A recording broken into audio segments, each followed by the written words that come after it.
I'd like to delve into a little bit into this question of masculinity, femininity. And there's been a concrete recent example here in Belgium which made my blood boil. On International Women's Day, a school in Belgium forced 14-year-old boys to remain standing while the girls were allowed to sit down. And the intention was that they would experience what oppression feels like. So these boys, as a category, were made to feel guilty. And this kind of humiliation was approved in our newspaper by a Belgian pedagogue who is also an advisor to the Flemish government. And afterwards, the school was not reprimanded. So my question to you is, what does this say about the attitude to masculinity? And what does this say about the infiltration of these ideas deeply into our culture, that this kind of humiliation of minors goes without any kind of objection? Well, actually, they made a big mistake, because by having the boys stand while the girls were sitting, that's being gentlemen in the old school kind of a way. So that could be pointed out, that you messed up this time, because you were reinforcing 19th century stereotypes between polite boys and girls. But there's a concept that underpins the pedagogy, and it's a concept I probably hate more than any other concept, which is, I don't know if you heard of it yet, called toxic masculinity. Toxic masculinity basically means that masculinity by its definition is poisonous. And the interesting thing is that people who use the word toxic masculinity are not saying that there's a kind of masculinity that isn't toxic. Every kind of masculinity. So if you're what I call, I'm old school, so we have an expression called a real man. But, a real man doesn't have to be like Tarzan or have strong muscles, but what we call a regular guy.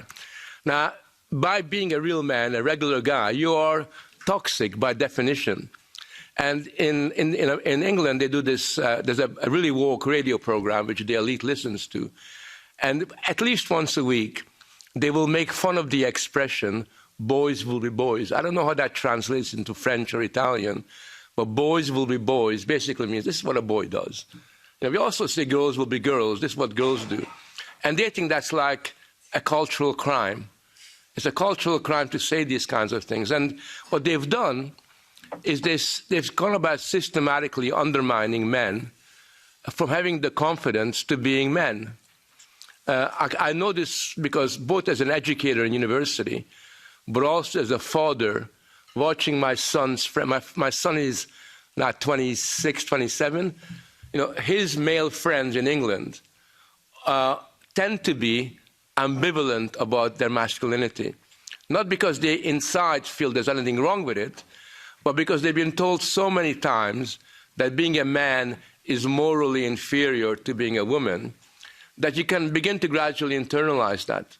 And I think the real problem here, the thing that you're pointing out, is this systematic attempt to morally devalue being a man, right? And that, to me, is a cultural crime, because in our world we need to be in a situation where there is moral equality between men and women, that we appreciate female qualities and male qualities, instead of somehow trying to create a hierarchy of people who are better than other kinds of people. And I think that kind of school, your political party should organize demonstrations in front of it and making fun of the whole kind of scenario, just to show the world how absurd this kind of circus really is. Well, good for you. I'll vote for you next time. If I can just follow up on this issue briefly, I think Dr. Lindsay literally wrote the book on the origins, the philosophical origins of this woke phenomenon with cynical theories.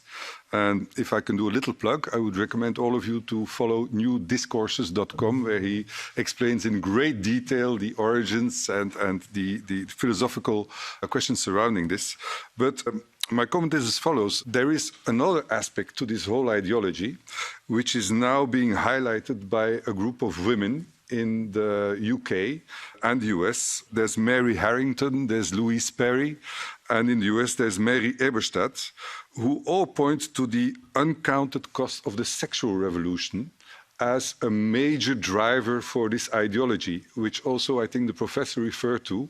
It's the disintegration of families and family life as a foundation of Western society. So this exciting new school of feminists who call themselves reactionary feminists, they reject the current egalitarian Orwellian type of feminism, and they advocate for a new kind of feminism, which they call the feminism of care. Now, as this whole ideology seems to have started with 1977 with the Combahee River Collective, women have always seem to me to have played a very important role in the promotion of this ideology. So am I right in assuming that this female counter movement is giving me a lot of hope?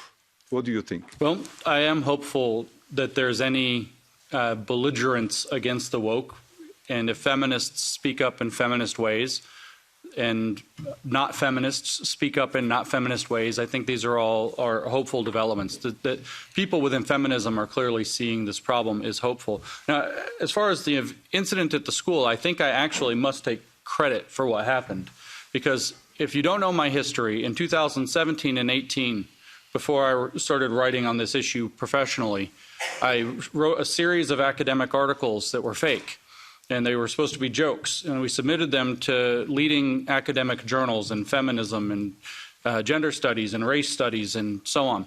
And one of the articles we wrote actually suggested exactly this pedagogy. It's called the pedagogy of discomfort, and we suggested that the the teachers should begin to abuse white male students to teach them about how they are oppressors and to give them the experience of oppression, but we should do it compassionately.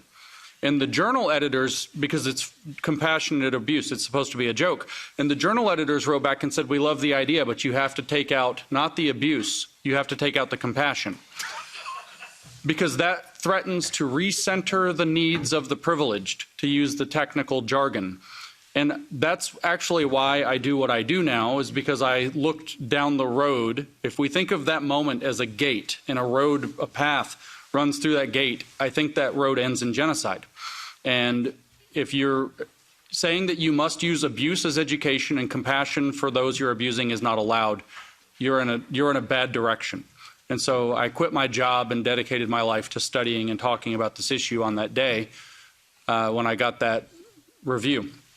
Now, I am always, unfortunately, wary.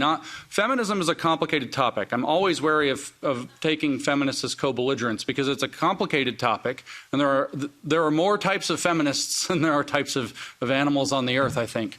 And there are liberal feminists, and there are choice feminists, and there are radical feminists, and there are sex-positive feminists, and there are sex-negative feminists, and they all hate each other. And the problem, though, is at the heart of any feminism, since at least Simone de Beauvoir, is gender criticality, the criticism of the idea that gender roles are somehow connected to the sex underneath them. One is not born but becomes woman, she wrote. And she said you have two choices. You can become woman on the patriarchy's terms, or you can reject the patriarchy's terms entirely and become a woman independent of them. But unfortunately, biology got wrapped up in the patriarchy's terms. And so what you have is the constructivism, that's a fancy word, the idea that gender is a social construct, but that it somehow can stop when you get down to biological reality. But I don't think that's true. I think that, again, I have to use jargon, I apologize. I think that, let me explain the jargon. As a man, I have certain chromosomes, I have certain organs, I have certain gametes, in particular sexual cells. That's called primary sex characteristics. As I go through puberty, I develop a masculine body, I grow a beard, my shoulders broaden, my hands enlarge. These are called secondary sex characteristics. I think that many of the things that get called gender, not necessarily all, but many, are tertiary, third order sex characteristics. They don't just correlate with sex, they derive from sex. And when you're on the construction train as the feminists are, this is the problem. Eventually, someone will come along and say, you want to maintain biology, but you believe that gender is socially constructed, and therefore you have no reason to believe in biology, and you're merely doing politics through biology. And so we have to abandon that. And so I am hopeful to see this awakening and this belligerence against woke from the feminist movement that bills itself as feminism, but I'm wary if they haven't abandoned the constructivism at the heart, because we hear, I don't know if it's an expression in Europe, of the slippery slope. It's a slippery slope. Constructivism is always a slippery slope because it believes that the phenomena that we see in the world are constructed by political power and who has access to political power. And so anybody who wants to take the next step merely has to accuse you of being a conservative, and then you have to take the next step or be ignored.